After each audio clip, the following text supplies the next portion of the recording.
Pada episode sebelumnya, prajurit kerajaan sedang mencari kelompok Naofumi.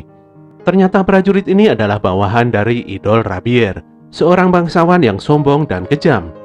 Melty bersedia ikut karena Idol berjanji akan membawanya kembali ke ibu kota. Sayangnya Melty justru hampir disiksa karena melindungi Naofumi. Akhirnya Naofumi dan yang lainnya memutuskan untuk menyelamatkan Melty.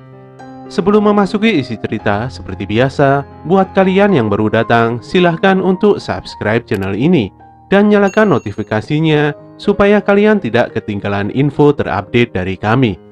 Oke teman-teman, inilah alur cerita anime Tate no Yusa episode 15.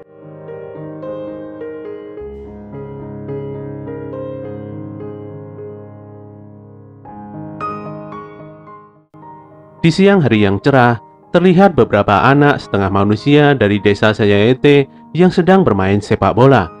Saat itu nampak Raptalia kecil yang sedang ngobrol dengan sahabatnya tentang seorang lelaki yang disukainya. Sahabatnya yang bernama Livana ini bercerita kalau dia ingin bertemu dengan pahlawan legendaris dan menikahinya. Raptalia juga ingin bertemu dengan pahlawan tersebut. Tiba-tiba saja angin bertiup dengan sangat kencang, langit pun langsung menjadi gelap. Terlihat jelas bahwa itu adalah serangan gelombang malapetaka. Para bocah itu benar-benar ketakutan. Scene kembali di masa sekarang, di mana Raptalia sedang bersiap untuk menghunuskan pedangnya pada Idol. Idol masih terus saja memohon supaya tidak dibunuh. Bahkan dia sampai bersujud memohon belas kasihan Raptalia. Raptalia yang sudah dipenuhi dengan dendam dan amarah dihentikan oleh Naofumi. Bagaimanapun juga sahabatnya tidak akan pernah bisa kembali. Dia pun menurunkan pedangnya dan menceramahi Idol. Dia akan membiarkan Idol hidup untuk menebus dosa-dosanya.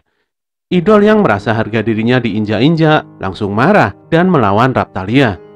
Sayangnya dia terpeleset oleh senjatanya sendiri, sehingga membuatnya jatuh dari jendela dan tewas.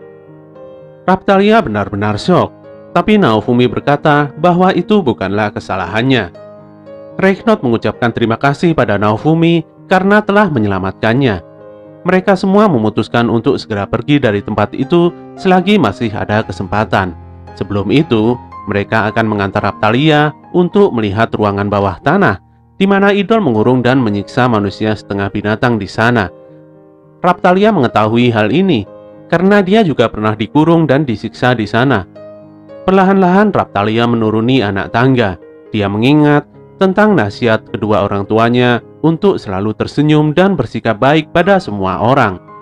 Pasca serangan gelombang malapetaka di desanya, Raptalia dengan semangat mengajak semua warga desa untuk bangkit dan membangun desa kembali. Teman-teman dan seluruh warga pun kembali bersemangat. Saat keadaan sudah mulai membaik, tiba-tiba banyak tentara kerajaan yang datang ke desa tersebut. Warga sebenarnya sangat senang karena ada bala bantuan datang dari kerajaan. Sayangnya, dugaan mereka salah. Para prajurit ini justru menyerang desa dan menculik banyak anak-anak termasuk Raptalia. Kondisi penjara bawah tanah ini begitu gelap dan pengap. Banyak sekali terlihat alat penyiksaan di sana. Raptalia berhenti di salah satu ruang penjara. Dia kembali mengingat bagaimana Idol menyiksanya. Raptalia sepertinya lebih tabah menghadapi siksaan ini. Namun Livana berbeda. Livana benar-benar kesakitan dan menderita.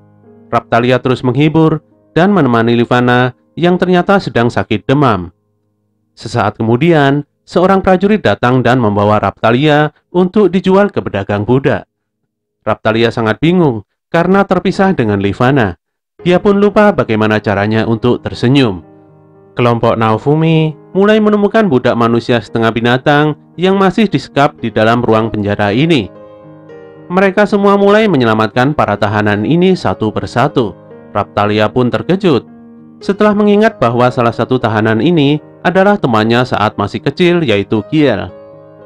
Saat Raptalia melepaskan dan menyapa Kiel, dia sangat bahagia karena bisa melihat teman semasa kecilnya masih hidup.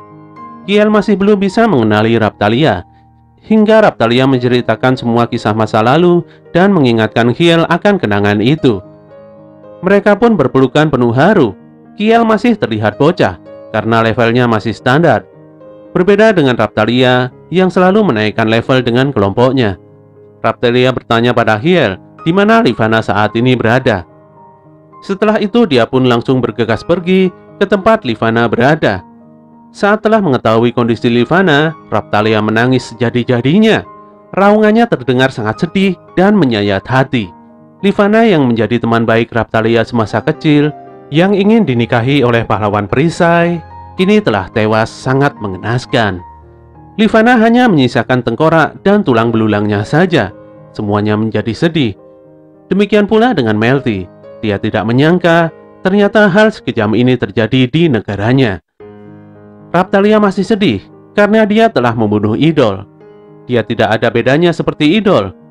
Demi memuaskan nafsu balas dendamnya semata, hingga dia rela menghilangkan nyawa seseorang.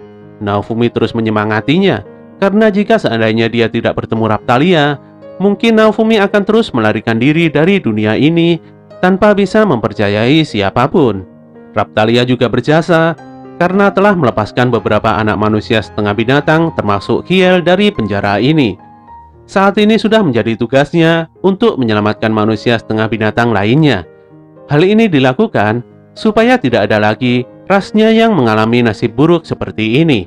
Itulah alasan mereka semua bertarung hingga sekarang. Naofumi sebagai pahlawan perisai juga berjanji akan selalu bertarung bersamanya. Saat itu bayangan Livana muncul dengan bahagia karena bisa melihat Raphtalia dan pahlawan perisai bersamanya. Setelah itu Raphtalia membungkus tulang belulang Livana untuk dikuburkan dengan layak. Saat sedang keluar dari penjara bawah tanah, kelompok Naofumi dikejutkan dengan idol yang ternyata masih hidup.